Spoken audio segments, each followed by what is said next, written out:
Olá, olá pessoal, vamos direto para a notícia. Hoje temos aí uma situação especial acontecendo com o Bolsonaro. Acompanha aí. A gente está ao vivo. Deputado, a gente está ao vivo agora com o Metrópolis. Obrigada por conversar com a gente. A gente queria repercutir a decisão do ministro Alexandre de Moraes, que proibiu o ex-presidente Jair Bolsonaro de dar entrevistas que sejam transmitidas nas redes sociais. Como isso repercutiu lá dentro enquanto estava acontecendo a reunião? Assim, tem que ter muita cara de pau de falar que o Alexandre de Moraes ainda está fazendo tudo isso em defesa da democracia. Impedir alguém de dar entrevista sem ele não estar nem condenado, poxa, o Lula deu entrevista na cadeia. Fernandinho Beiramar, Champinha, Suzana Richthofen, todos esses. Então, óbvio que repercutiu mal, mas não só para nós, acho que é para o Brasil. As pessoas que mais arrotam sobre democracia são as que mais trabalham contra ela. Isso é muito claro. Isso é um sinal de que lá atrás nós falaríamos que o Brasil viraria Venezuela. Muitos fizeram chacota disso, né? Somente pensando em âmbito econômico, talvez. Mas não é somente em âmbito econômico. Por mais que o Brasil esteja economicamente horrível também. Agora, o que mais nos preocupa é que faça a nossa liberdade. Porque se um ex-presidente está sendo cesseado de falar, o que nós, cidadãos comuns, também não serão cesseados também de falar? Então é preocupante, não acho que isso contribui para a nossa democracia. E quem defender isso, me prove. Como que impedir uma pessoa de dar entrevista contribui para a gente ter uma democracia mais forte? Deputado, dessas mobilizações, além dos protestos, tem alguma previsão de paralisação de caminhoneiros? Não entrarei nessa seara. Existem diversas estratégias, mas estratégias não é contada.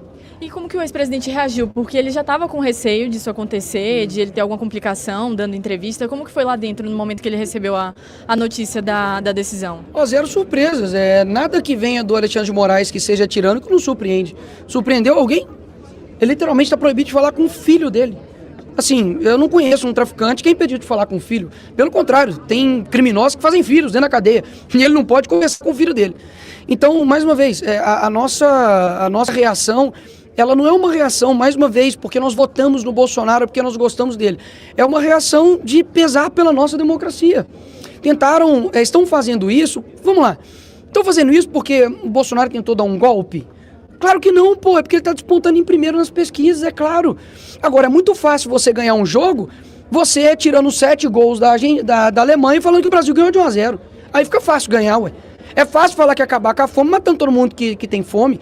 Agora, o mesmo que aconteceu como Venezuela, que a Suprema Corte também lá tomou sanções, até mesmo dos Estados Unidos, a própria Cuba também tomou sanções dos Estados Unidos e continuaram também em ditaduras. E aqui no Brasil eu acho que tem algo diferente que chama-se mobilização interna.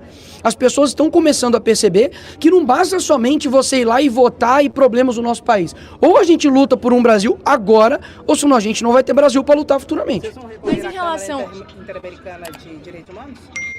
Eu acho que toda atitude de recorrer em órgãos internacionais é válida. Inclusive a esquerda fez isso, né?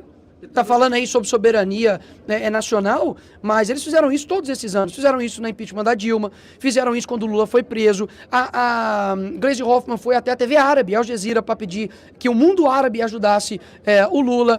Você tem aí diversas pessoas fazendo isso. Agora, quando é o Eduardo fazendo aí ataque à soberania nacional, então vamos lá. Mais uma pergunta aqui então para a esquerda que até hoje não recebi nenhuma resposta. Se o Trump mandar um avião agora das forças armadas dos Estados Unidos, né, mandar para cá e para resgatar o Bolsonaro e ir para os Estados Unidos, isso é ferir a soberania nacional? Porque foi exatamente isso que o Lula fez. Mandou um avião pago com seus impostos para poder ir e buscar a ex-primeira-dama do Peru, que foi condenada por corrupção, não foi por uma tentativa, possibilidade de golpe, e trouxe ela para cá. Ele interferiu também agora pedindo a liberdade da Cristina Kirchner, que também foi condenada por corrupção. Então, o Folha de São Paulo faz desde 1990, interferência em todos os países da América Latina. Não sou eu que estou falando horas, pesquisa, duvida do Nicolas. José Dirceu falou, já em entrevista, todos os presidentes que participaram do Folha de São Paulo, os participantes viraram presidentes na América Latina depois. Então, peraí, quem que feriu a soberania nacional? E outra, tá falando de soberania nacional, então vamos cortar então as relações com a China. Porque 30% das exportações é para a China. Ele é o nosso maior parceiro comercial. Então, isso quer dizer que ele está ferindo a soberania nacional. E outra coisa, quando os Estados Unidos tomam essas decisões, são decisões a respeito do país deles. Ou seja, ele está decidindo sobre a importação. Ah, porque a sanção com o ministro Alexandre de Moraes é uma interferência na política externa. Não. Ele está impedindo. Como que impedir uma pessoa de entrar no seu país fere o seu país? Não faz sentido. Ele cita na decisão suspender o processo, enfim, ele cita o processo que acontece aqui contra o ex-presidente Jair Bolsonaro. Isso não seria uma tentativa de intervir no judiciário brasileiro? Vai dar opinião e falar que está tendo uma caça às bruxas aqui, perseguição no Brasil, atestar a realidade é interferir na soberania nacional? Se fosse então, você acabou de afirmar que o Lula também interferiu também na decisão da Cristina Kirchner. Percebe? Por que tem essa dicotomia? Quando o Bolsonaro e a direita fazem uma coisa, é crime. Quando a esquerda faz outra, também é crime. Sabe quem que pediu, consultou o general para poder garantir aqui o estado de sítio? Para poder ver se tinha possibilidade de fazer estado de sítio no Brasil? Bolsonaro? Não, Dilma Rousseff. Por que ela não está presa por tentativa de golpe? Porque eles criminalizam tudo que é desse lado e colocam virtuoso tudo que é do outro lado. E mais uma vez, não estou aqui simplesmente defendendo um lado, defendendo somente Bolsonaro. Nós estamos defendendo aquilo que é certo. É simples assim. E agora, como que fica o futuro político do Bolsonaro? Quanto mais honesto você for aqui nesse país, mais chance você tem de se ferrar, né? Porque quanto mais crime você comete, você pode virar presidente da República, você pode ganhar um ministério, você pode ter todas as benesses, porque no Brasil o crime compensa. O Sérgio Cabral, condenado a 400 anos, tá lá no Rio de Janeiro, no seu apartamento do Leblon, e aí, ninguém falou nada. Todas as pessoas condenadas na Lava Jato, inclusive a Lava Jato, que já devolveu bilhões de reais aos cofres públicos, ou seja, falar que não teve corrupção é sacanagem. A própria ministra do Lula, que é a ministra Marina Silva, confessou que houve sim corrupção. O Boulos também confessou que houve corrupção no governo do PT. Ou seja, vocês querem me dizer que um cara que não desviou nenhum recurso nas estatais, que não quebrou nenhuma estatal, que nunca fez lavagem de dinheiro ou corrupção passiva, esse cara merece 43 anos de cadeia, e o cara que cometeu tudo isso merece ser presidente da República? Pô, tem cabimento. Qual a estratégia de vocês de dar voz ao Bolsonaro, mesmo com essas determinações do STF? Vocês temem uma escalada para a cassação de mandatos? Olha, como eu disse, quando você tem uma tirania, uma ditadura, tudo é possível. Eles podem me caçar amanhã, podem me prender amanhã. Eles impediram literalmente um pai de falar com o filho, pô. O que eu tô querendo perguntar para todos é o seguinte: o que mais precisa acontecer para vocês entenderem que nós não estamos em uma democracia? Porque parece que tá todo mundo em silêncio. Como eu citei agora mesmo. Cadê a OAB? Cadê os defensores dos direitos humanos? Cadê as pessoas? Ninguém está indignado mais não, mas por quê? Porque o brasileiro ele não entende quando se trata sobre liberdade. Ele nunca teve, então por isso que ele não vai pra rua. Mas quando as pessoas compreenderem isso, talvez seja tarde demais. Então, mais uma vez, não estamos aqui defendendo somente uma questão ideológica, uma questão de liberdade. Eu quero que você tenha a capacidade de fazer o seu trabalho, eu quero que todo mundo tenha a capacidade de poder, enfim, exercer a sua opinião, mas o que está acontecendo aqui no Brasil eu chamo o Lula de ladrão, eu tô com um processo no STF que eu posso ser preso. Chama-se Bolsonaro de genocídio durante 4 anos, aí é liberdade de expressão. Nicolas, mas por que você processa, então, quem faz calúnia contra você? Porque eu também vou escalonar, ué. Eu vou fazer a mesma coisa que eles, eu vou sofrer sozinho isso daí? Então quer dizer então que eu posso ir pra cadeia por emitir uma opinião, mas o cara que tá do meu lado eu vou deixar ele impune? Não, vamos jogar então a regra do jogo.